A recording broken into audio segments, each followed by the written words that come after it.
So hello everyone, welcome back to my channel BSc rock paper. आज अपन अपना new chapter start करने जा रहे हैं जिसका नाम है सेल डिवीज़न। अगर आपने लास्ट वाला जो चैप्टर है, जैसे वो जो सेल वाला चैप्टर था, अगर वो आपने पढ़ा है तो ये चैप्टर आपको इजीली समझ में आ जाएगा। ठीक है, फिर अपन बात करेंगे सेल के बारे में। तो सेल का मतलब सबको पता ही होगा कि कोशिका होती है और डिवीज़न होते हैं, मीन्स टुकड़े करना।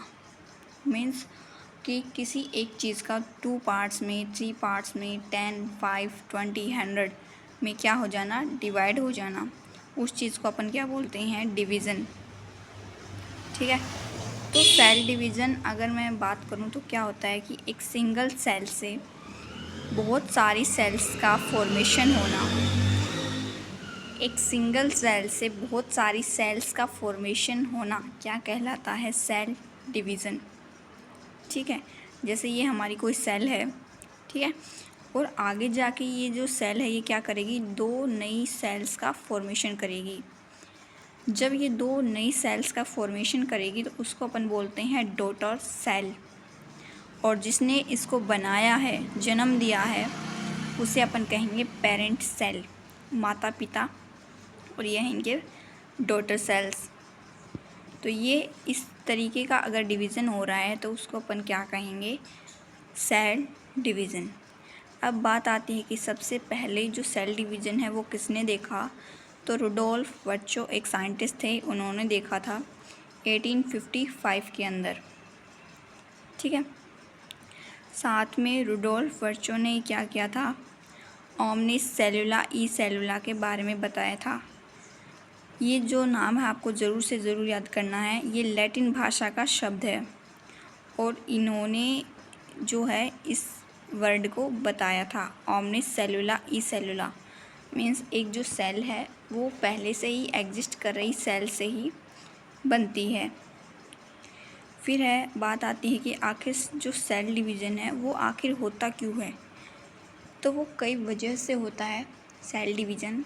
जैसे कभी कभी कभार क्या है, ग्रोथ कराने के लिए भी सेल डिवीज़न होता है, डेवलपमेंट हो सके इस वजह से भी सेल डिवीज़न होता है, रिप्रोडक्शन हो सके इस वजह से भी क्या होता है, सेल डिवीज़न होता है। ठीक है, तो आपसे कोई पूछ ले कि सेल डिवीज़न किस वजह से होता है, तो ग्रोथ के लिए, डेवलपमेंट के लिए और रिप्रोडक्शन के लिए हमारा सेल डिवीज़न होता है। फिर है सेल साइकिल। साइकिल मीन्स एक चीज़ से शुरू होना, वापस उसी जगह पर दोबारा आ जाना, वो है साइकिल। और सेल का मतलब है कि यहाँ पर अपन देखेंगे कि आखिर किस प्रकार से जो सेल है वो डिवीज़न शो कर रही है और बाद में जो क्या कर रही है, डॉटर सेल का फॉर्मेशन कर रही है। तो ये एक तरीके से साइकिल होता है। जैसे आज कोई बेबी पैदा हुआ है, तो आज वो पैदा हुआ है, फिर वो कभी बड़ा होगा, 5 साल का, 10 साल का, 20 साल का, 50 साल का, और किसी एक एंड पर आकर उसकी क्या हो जाएगी, डेथ। तो ये एक क्या है, साइकिल है। उसी तरीके से सेल का भी क्या होता है, एक साइकिल होता है, चक्र होता है। इसके अंदर 2 फेज़ आते हैं। फर्स्ट का नाम है इंटरफेज़ और दूसरे का नाम है एम फेज़ या फिर माइटोसिस फेज़। ठीक है, तो जो सेल साइकिल है उसके अंदर इंटरफेज़ का जो है सबसे ज़्यादा बोलबाला होता है, मीन्स सबसे ज़्यादा रोल इसी का होता है, 95%। बाकी का जो बचा हुआ 5% है वो कौन करता है, एम फेज़। तो सेल साइकिल के अंदर हमारे कितने फेज़ होते हैं, 2। फर्स्ट है इंटरफेज़ जो कि 95% काम करता है।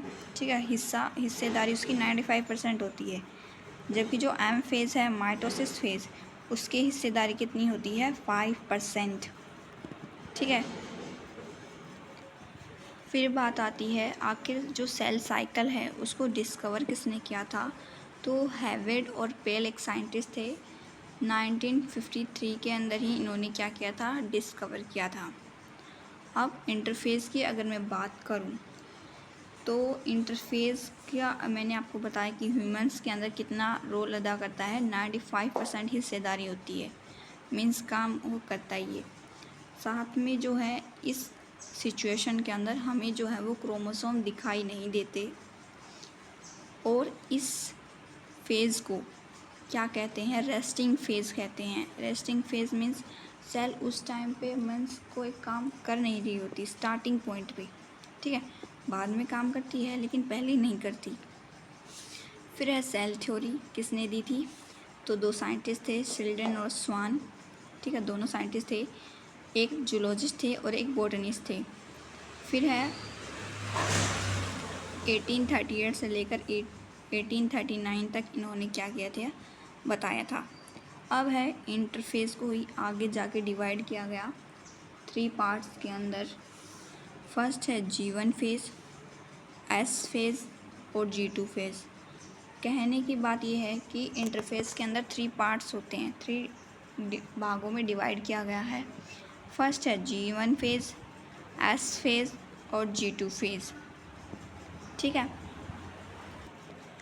अब अपन क्या करेंगे, इन तीनों फेज़ों को अलग अलग करके पढ़ेंगे। फर्स्ट कौन सा आएगा, हमेशा सीक्वेंस में याद रखना कि पहले G1 फेज़ होगा, फिर S फेज़ होगा और फिर होगा G2 फेज़, ठीक है।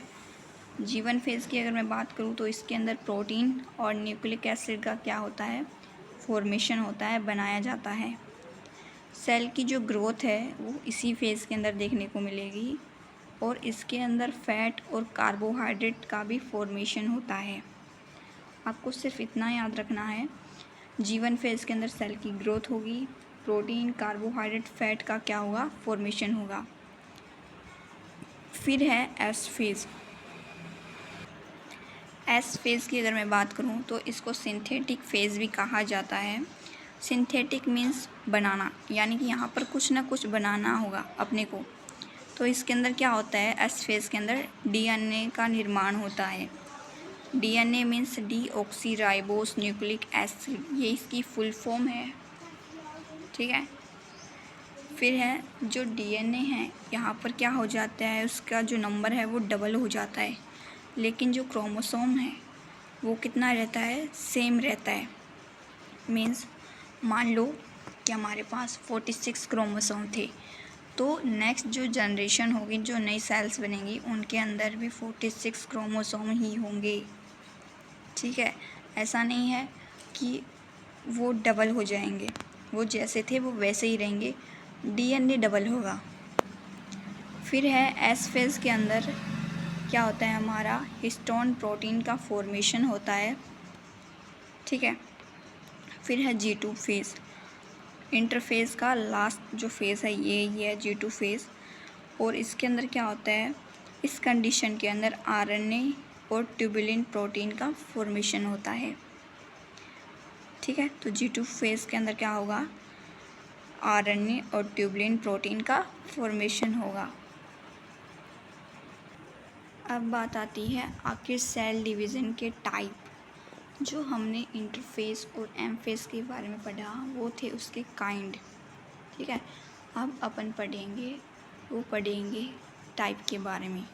तो सेल डिवीज़न के 3 टाइप होते हैं, माइटोसिस डिवीज़न, माइटोसिस डिवीज़न और मियोसिस डिवीज़न। 3 क्या होते हैं, इसके टाइप होते हैं, ठीक है। माइटोसिस की अगर मैं बात करूं तो ये ऐसी सेल्स के अंदर होता है जो कि कम्प्लीटली डेवलप नहीं होती। मीन्स ये प्रोकैरियोटिक सेल के अंदर होता है। कहने को कह सकते हो कि ये माइटोसिस ऐसी सेल के अंदर होता है जहाँ पर सेल्स के अंदर कम्प्लीटली क्या नहीं होता, डेवलपमेंट नहीं होता, ये अविकसित होती हैं। एग्जाम्पल के लिए amoeba, Euglena, blue green algae, paramecium, protozoa, तो ये सारे क्या हैं, इसके एग्जाम्पल हैं। फिर है एल्गी, स्टडी ऑफ फाइकोलॉजी, मतलब कि अगर अपन सिर्फ एल्गी के बारे में पढ़ रहे हैं तो उसको बोलेंगे फाइकोलॉजी, और फंगस के बारे में पढ़ रहे हैं तो उसको बोलेंगे माइकोलॉजी। तो ये है सेल डिवीज़न का पार्ट 1। जो आपके क्वेश्चंस हैं वो इन्हीं मतलब कि सेल डिवीज़न वाले चैप्टर से, इसी टॉपिक से बनते हैं।